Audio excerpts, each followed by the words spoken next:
How do you see things for you personally moving forward? I'm just excited where the wind takes me.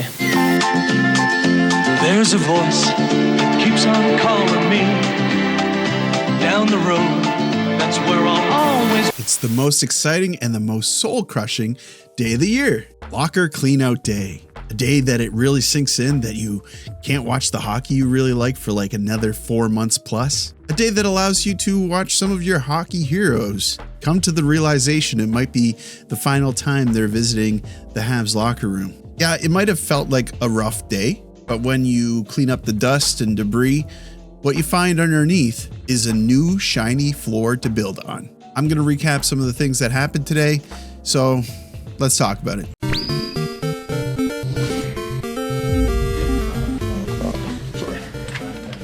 Look good, guys, or no? No, you always look good, you know that. Yeah, thanks. So I had some expectations for today, but the big one didn't really happen. If you watched my last video, you probably have an idea what I expected out of today's locker cleanout. And a couple of those things did happen. And the thing that didn't happen, I'm a little bit disappointed. But the big revelation that came from today, personally, I think was about Brendan Gallagher. So let's talk about that. We'll unpack some of it. I'm also going to address some of the fallout that seems to be cropping up after today's events. But first, I want to urge you, if you're not already a subscriber here, why not hit that subscribe button? We're so close to 26,000 subscribers. I can't believe it. Can you help me hit that number? Everyone else, hit the like button, comment below, tell me how you're doing. I also want to encourage you to join the Discord channel. Keep the talk going. I think we're over 400 Discord users at this point on the server. So it's a pretty active community. Yeah, that interview with Brendan Gallagher really killed me. It just reminded me of when I was watching him play when he joined the team originally. I remember how I was a fan of Lars Eller at that time, and I thought he was an underrated player. I also really liked Plekanec, but Max Pacioretty was probably my favorite player on the team. And Brendan Gallagher joined up, and I wrote him off, and maybe a lot of people did. But very quickly, it was apparent that this guy had his whole heart in the game. And you couldn't help but like him. The dynamics he had on the team and what the social media team would have him that he was always such a good sport. Are we good to go? Yep. Oh my gosh! You get that?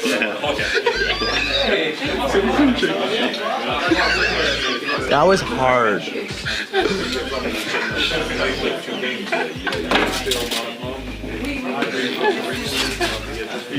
Oh, don't put it on. Yeah, I think that he became a fan favorite pretty quickly. But I also think back to when Gallagher joined the league, and I have some negative thoughts. 2012 was a lockout year, and they only played like 40-some games that season. And the other thing is the year previous to that was the year that Pacioretty was injured by Chara. Still, I watched a lot of Habs hockey. And although I was out a lot with my friends, and none of them were particularly big fans of the Montreal Canadiens, I still would, get home, check the updates, wake up the next morning, check the updates. And I never had an outlet like this to talk about the Montreal Canadiens. So those players from that bygone era, I look at them as kind of a constant in my life. And a lot of them are no longer playing, obviously no longer playing with the Montreal Canadiens, except for Brendan Gallagher. So his revelation today, and I'll play it in case you haven't heard it. Down, but I don't have a single regret. So that's pretty clear. I'll be kind of moving on here, but incredibly.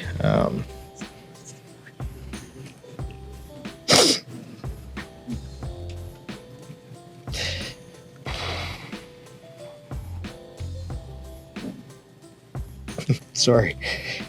Jeez. No, I'm just very fortunate. What's going through your mind?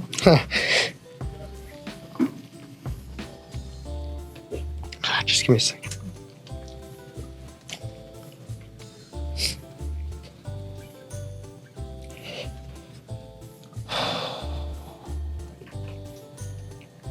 No, I just I had a thought about my mom.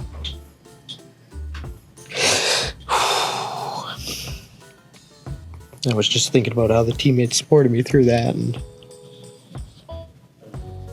oh god, sorry, I still get emotional talking about her, but you know, that's just something that always will stick with me. Just give me a second here, guys. This revelation, it's like a little piece of me is being taken out, being removed from the Montreal Canadiens system. So it is painful, and I hope that for everyone feeling kind of the same way, can take some solace in knowing that, yeah, you're not alone. But that definitely really killed me, especially when he brought up his mom who recently passed away. Probably should have saved that for the near the end of the video, but I can't bury the lead all the time. And I did leave that little juicy morsel about the thing that I expected to happen and didn't really happen. Well, let's talk about that now. Get that one out of the way right away. So Marco D'Amico recently said on the Star and D'Amico podcast that when we find out about some of the injuries, and he said that it will get out about some of the injuries, you might rethink some of your evaluations for how certain players played during the playoffs. I'm not going to say what I've heard because it's going to come out regardless. But when the injury list comes out, I think a lot of people are going to backtrack some of their comments about certain players. So obviously I was thinking about, Caufield. I was thinking about Suzuki, Slafkovsky, Noah Dobson, obviously. Part of me thought, Josh Anderson sustained definitely an injury there. They got to be talking about that. But you know what? I ended up watching like 4 hours, well, even the dead air of the media availabilities today from Locker Cleanup in Brossard. And there wasn't a whole heck of a lot of comments about it.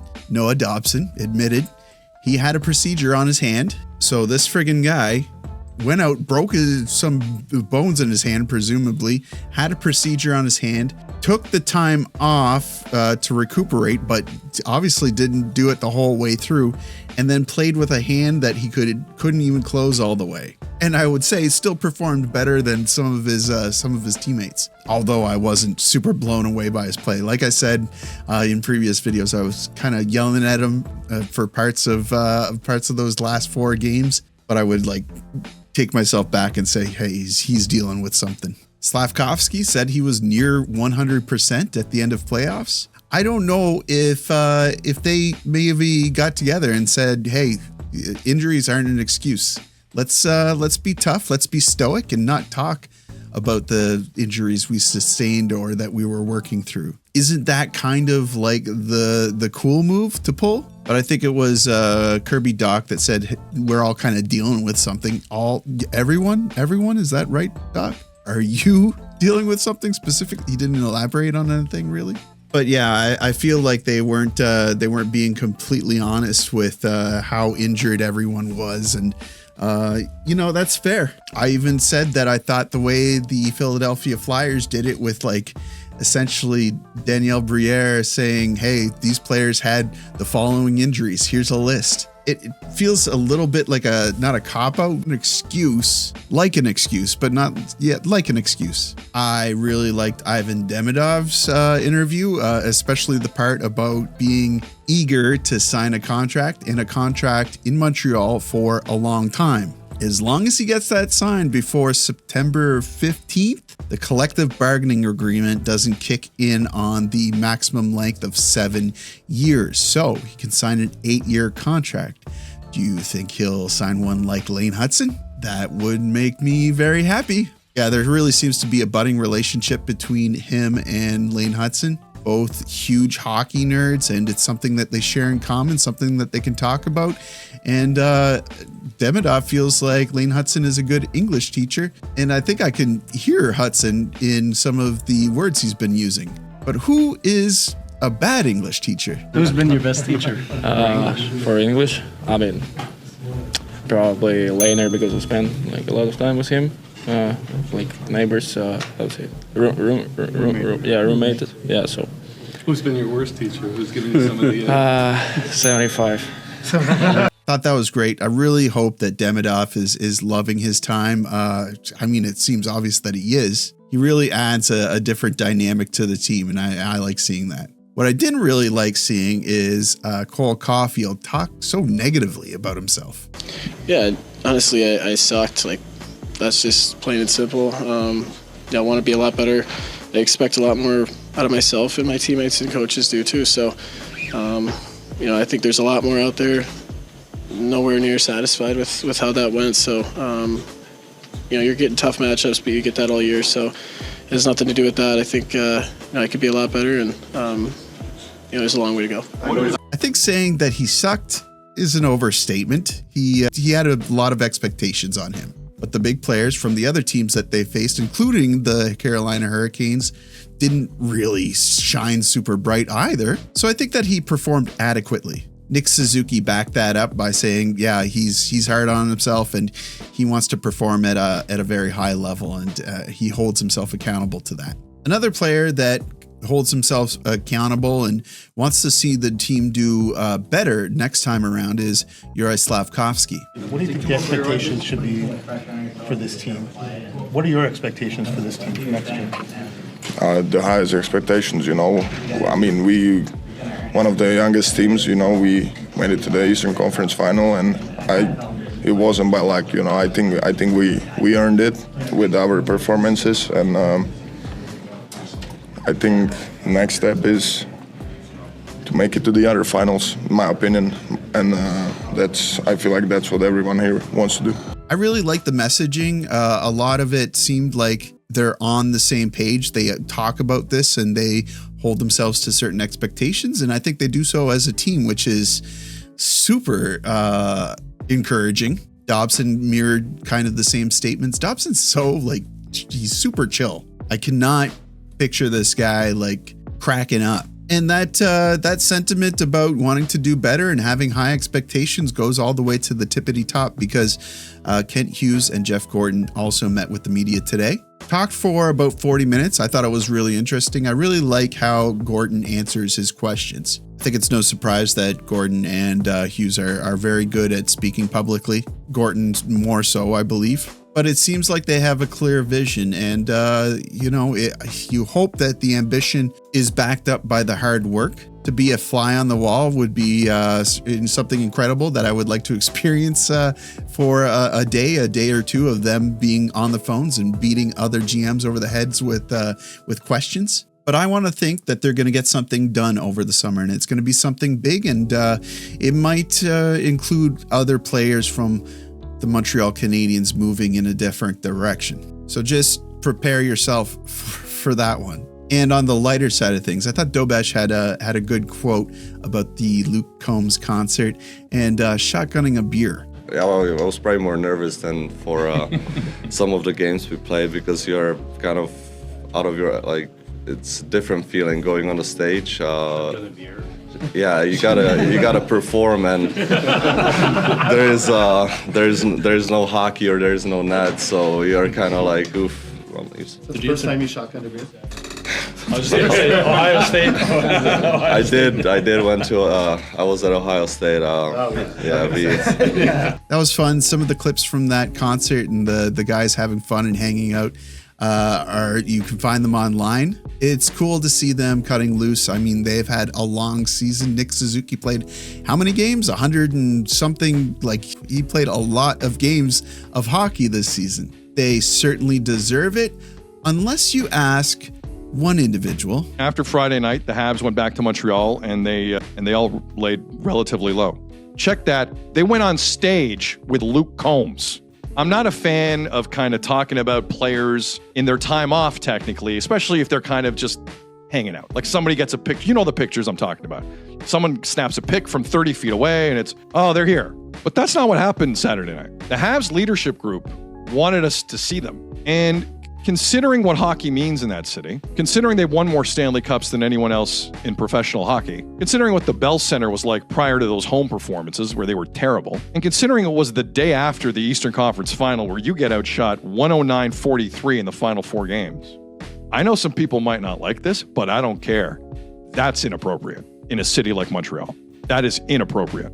No one involved with the Habs thought that was a bad idea. In Montreal, considering the way they played at home the entire postseason and the way that season ended, that was not a good look for the organization, on the ice or on Saturday. Now, there are going to be a bunch of people who are like, say, let them live. Who cares? Montreal cares. So Sid is somebody that I don't normally even pay any attention to. He's very sensational, but he's picking up quite the following. And I want to caution the Habs community towards him and his content. If you like him, that's fine. If you think that he has good takes, I think that he has some good takes. Just be cautious, because this is the type of inflammatory speak that can corrupt the community and corrupt a fan base, like probably the fan base you're thinking of.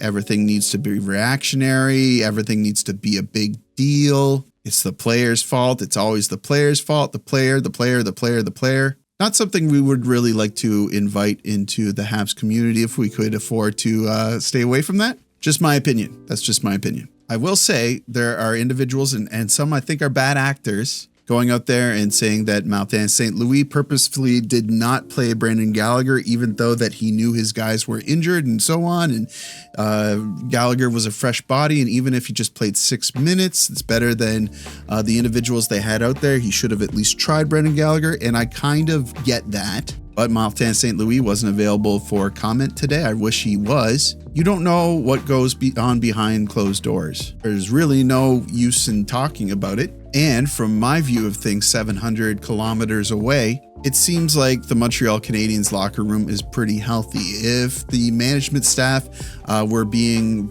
unfair to certain players, certain well-respected players like Brendan Gallagher, like our Bergerac guy, like Ivan Demidov, like a lot of the players who seem to have some sort of a conspiracy building about them, that Martin St. Louis doesn't like these particular players, and because of it, he won't give them ice time, or he puts them on the wrong lines, or doesn't give them power play time, so on and so forth. I really don't like that type of talk. You're really, if you're talking like that, you're injecting yourself into like, I know these people. It's like some sort of a parasocial type situation. So again, just like Sid, kind of caution your own self about that. And when you see it, don't whip yourself up into a rage and join the mob. The other thing that's coming up, and it kind of segues into this, BPM Sports spreading McDavid rumors. They said that they have two sources saying that of the short list that McDavid would choose in terms of a team, Montreal is on that list. And while I think that this is super, super dubious, this is the one time where I'll take a rumor that's really dubious and say, yeah, of course he'd want to come to Montreal. Why wouldn't he? This is one of the teams in the NHL that currently has the longest tail, that has the brightest future. Yeah, players are going to want to come to Montreal, and we're going to see it. Maybe not McDavid, but we will see players come to Montreal because it will be a place to win. And I've been talking for way longer than I thought I would. So you know what? I'm going to end the video right there on that high note. You guys know what to do. Like the video, helps me out with, I don't know, probably search results, I think. Subscribe if you're not already subscribed. I'd love to have you. And as always, I will see you down in the comments.